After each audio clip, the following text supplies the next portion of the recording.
Good morning students. अपन बात कर रहे थे चुनाव सुधारों के परिप्रेक्ष्य के अंदर। मैंने आपसे जैसे कहा था 61वें संविधान संशोधन 1988 के द्वारा संविधान के अनुच्छेद 326 के अंदर कई प्रकार के संशोधन किए गए, जिनमें सबसे महत्वपूर्ण था कि मतदान की आयु 21 वर्ष से घटाकर 18 वर्ष कर दी गई थी। जन प्रतिनिधित्व अधिनियम 1966 में चुनाव कानून में पहली बार अगस्त 1996 में कुछ महत्वपूर्ण परिवर्तन लागू किए गए।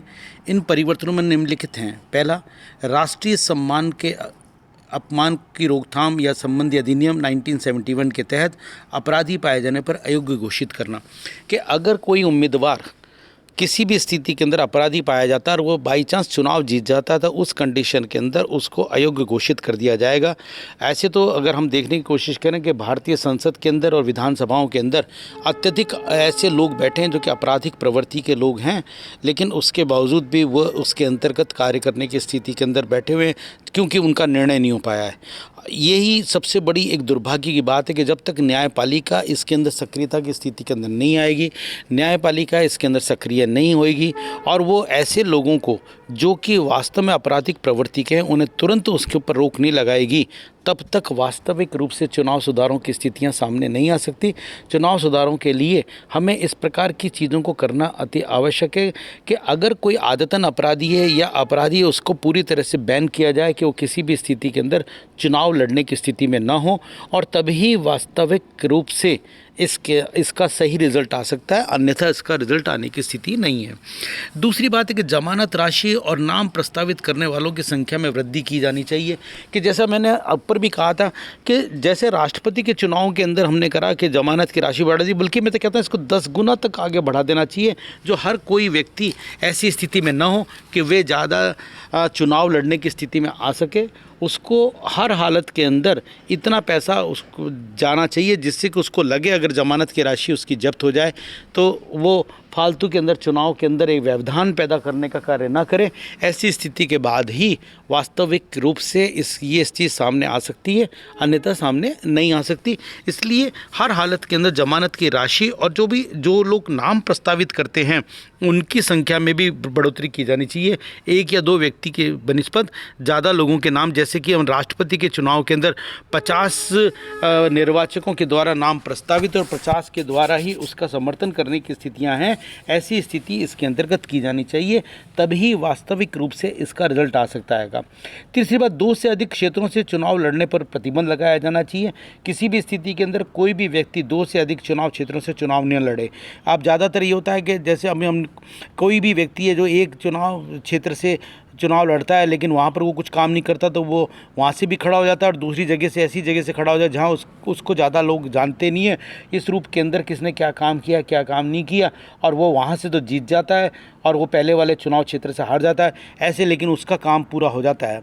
और कई बार ऐसी भी स्थितियां भी होती हैं कि दोनों जगह से जीत जाता है तो एक जगह से उसको त्यागपत्र देना पड़ता है और त्यागपत्र देने से एक प्रकार का भार राष्ट्र के ऊपर पड़ता है। और इसे रोकने का तरीका ये है कि हर हालत के अंदर सिर्फ एक ही चुनाव क्षेत्र से चुनाव लड़ने की व्यवस्था होनी चाहिए, इससे ज़्यादा नहीं होनी चाहिए। चौथी बात है, उम्मीदवारों के नामों की सूची का वर्गीकरण किया जाना चाहिए, कि जो भी उम्मीदवारों के नाम हैं उनकी सूची बने, उनका वर्गीकरण किया जाए और उसी के आधार पर चुनाव लड़ने की इजाज़त दी जाए। पाँचवीं बात है, भविष्य में किसी भी उम्मीदवार की मृत्यु होने पर चुनाव रद्द नहीं होना चाहिए, कि ज़्यादातर भारतीय व्यवस्थाओं के अंदर इस प्रकार की स्थितियां कर रखी गई थी कि जिसके अंदर अगर किसी उम्मीदवार की मृत्यु हो जाती थी चुनाव वहां पर रद्द कर दिया जाता है। ऐसी स्थिति के अंदर चुनाव बेहद खर्चीला हो जाता है और राज्य के ऊपर भी भार पड़ता है, बल्कि जो लोग खड़े होते हैं चुनाव के अंदर उनके ऊपर भी अत्यधिक रूप से भार पड़ता है। और इसी को रोकने का तरीका ही होना चाहिए कि किसी भी स्थिति में किसी की मृत्यु होने पर वहाँ पर इस प्रकार की स्थिति ना हो कि चुनाव को स्थगित किया जाए, चुनाव हर हालत के अंदर होना चाहिए। इस प्रकार की स्थितियां इसके अंतर्गत होनी चाहिए। छठी बात है, मतदान केंद्रों के पास शस्त्र ले जाने या शस्त्र ले जाने पर पूर्ण रूप से प्रतिबंध होना चाहिए। पहले ही उसकी चेकिंग होनी चाहिए, बहुत दूर से पूरी तरह से प्रतिबंधित कर देना चाहिए। वो पूरा क्षेत्र ये एक तरह से ऐसी स्थिति में होना चाहिए कि जहाँ पर नो आर्म्स वाली स्थितियाँ हों, तब ही इसका सही रिजल्ट आ सकता है। सातवीं बात, मतदान के दिन कर्मचारियों को वेतन सहित अवकाश देना चाहिए, जो कि वास्तव में मिलता भी है, लेकिन इसके अंदर और इस प्रकार की स्थितियां होनी चाहिए कि वे उसको अतिरिक्त भत्ता और वो सब मिलेगा तो कर्मचारी इसके अंदर बड़ी उससे ज़ोर शोर से काम करने की स्थिति के अंदर होंगे और वो के अगर ऊपर किसी प्रकार की कोई बात आती है तो उसे रोकने की स्थिति के अंदर भी होंगे। 8वीं बात है कि शराब की बिक्री पर पूर्ण रूप से प्रतिबंध लगा देना चाहिए, क्योंकि ज़्यादातर जो दंगे होते हैं और या मतदान केंद्रों पर कब्जे होते हैं या अन्य प्रकार की स्थितियां होती हैं, उसके पीछे कारण यही होता है कि शराब अत्यधिक मात्रा में बिकती है और वो शराब ज़्यादा बिकने के कारण से इस प्रकार की स्थिति के भ्रष्टाचार भी फैलता है और लोग एक छोटी सी शराब के कारण से मतदान को भी प्रभावित करते हैं। इन सब चीज़ों को रोकने का इसके अंदर तरीका यही इसके अंतर्गत होना चाहिए। नवी है कि उपचुनाव के लिए भी समय सीमा निश्चित होनी चाहिए कि इतने समय के अंदर उपचुनाव होगा ही, तभी वास्तविक रूप से स्थितियां होंगी। मुख्य निर्वाचन आयुक्त जो रहे टी.एन. शेषन ने चुनावों की खामियों को दूर करने के लिए कई कदम भी उठाए थे। उन्होंने मतदाताओं को पहचान पत्र जारी करने की बात करा था। उन्होंने चुनाव में फिजूलगर्दी रोकने के लिए पर्यवेक्षक तैनात करना चालू करा था। मतदान के पहले 6 दिन ड्राई डे घोषित करना चालू करा। मतदान में इलेक्ट्रॉनिक मतदान मशीनों का इस्तेमाल भी उन्होंने ही चालू कराया। और इस तरह से अगर हम वास्तविक रूप से भारतीय परिप्रेक्ष्य में देखने की कोशिश करें तो भारत के अंदर चुनाव सुधारों के अंदर सर्वाधिक रूप से अगर किसी व्यक्ति ने एक सकारात्मक काम किया है तो टी.एन. शेषन का नाम कहा जा सकता है। आज की तारीख के अंदर लगातार तरीके से इसमें और ज़्यादा एक तरह से सुधारों की स्थितियां बढ़ती चली जा रही हैं।